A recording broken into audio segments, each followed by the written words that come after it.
Merci beaucoup, Monsieur le Président. Je vous salue. Madame le Ministre, je vous salue. Et je commence d'abord par vous féliciter pour votre récente distinction. Le Sénégal est un très grand pays. Le Sénégal n'est pas un grand pays parce que nous avons maintenant du gaz et du pétrole. Nous sommes un grand pays parce que de grands hommes et de grandes dames ont construit cette nation, l'ont consolidée et ont fait de cette République ce qu'elle est aujourd'hui. Madame la ministre, j'ai la chance d'être avec vous, de partager le Parti socialiste.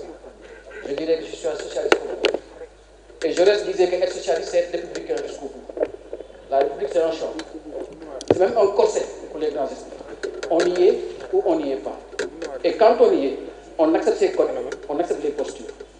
Et la vérité, c'est que depuis quelques années, les hommes politiques sénégalais ont décidé de faire la politique en marge du champ de la République, en marge de la République. On nous demande aujourd'hui d'oublier, d'absoudre, de pardonner et de faire corps avec les Sénégalais pour faire ce pardon-là. Sauf que les Sénégalais qui sont en face n'ont absolument rien fait. Aujourd'hui, si on en est là, c'est parce que nous, les hommes politiques, nous avons fait passer nos combats au-dessus des Sénégalais, nous avons fait passer nos combats au-dessus de la République. Et il est important aujourd'hui que le message qu'on a à passer s'adresse à la classe politique. Et quand on parle de la classe politique, on commence à s'adresser au premier d'entre eux, le président Macky Sall. Quand un opposant va à des élections, gagne des élections, et est installé comme président par les institutions de la République, se lève un matin pour dire que je vais dire une opposition à sa plus simple expression, il est responsable de ce chaos. Quand un président de la République attaque un opposant avec des institutions qui ne sont pas conformes, notamment la CRI, comme ça a été le cas de Karim, il est responsable de cette situation-là. Quand un président de la République va à toutes les compétitions électorales en refusant de construire des consensus forts, en mettant les gemmes du conflit électoral, notamment comme le parrainage, il est responsable de cette situation-là. Quand un président de la République attaque un maire en exercice, l'accusant d'avoir mal exécuté un budget, organisé un procès sur plus d'1 mois, et confortant dans l'esprit sénégalais que les hommes politiques ne sont que des voleurs, ne sont que des gens qui ne sont bons à rien, il est responsable de cette situation-là. Quand un président de la République attaque son opposant le plus populaire sous l'angle de sa vie privée, pendant des semaines, nous avons vu les gens bunkeriser le tribunal de Dakar. On a pensé qu'on allait juger un grand terroriste. Le procès Adji Sarr a été un procès indécent, un procès à la limite pornographique. Et chacun s'est dit, qu'est-ce qu'on a fait pour mériter cela? Donc aujourd'hui, la responsabilité de tout cela revient au président de la République. Il ne peut pas être juge et partie.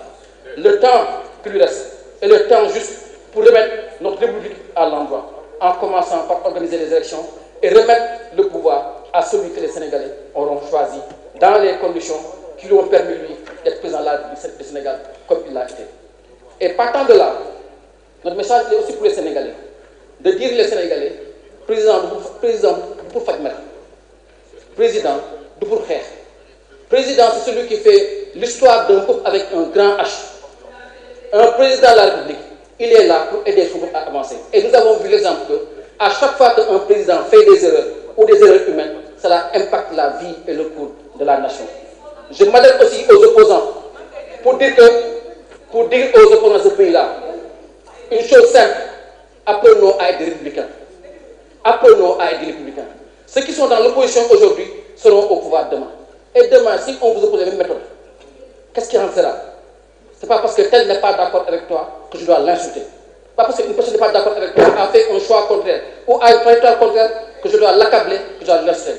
Apprenons à être des démocrates, apprenons à être des républicains, parce que c'est dans ce cadre-là, que dans ce champ-là, que nous avons les garanties pour construire et consolider une grande nation, une grande république comme le Sénégal l'a été. Et nous n'avons été grands qu'à cause des hommes. Soyons des grands hommes et de grandes dames. C'est ça que nous ferons un grand Sénégal. Merci.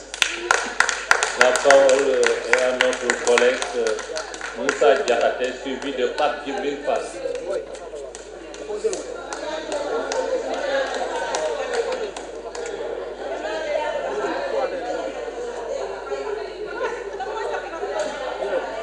Monsieur le Président, Madame la Ministre, Messieurs les ministres et collaborateurs, chers collègues, c'est parce que le Sénégal a de grands hommes, pour paraphraser mon cousin à plaisanterie, ce qui fait d'ailleurs le charme du Sénégal, que nous en sommes aujourd'hui là pour essayer de faire un pardon, aller au-delà de nos partis, camps et clans, pour penser Sénégal.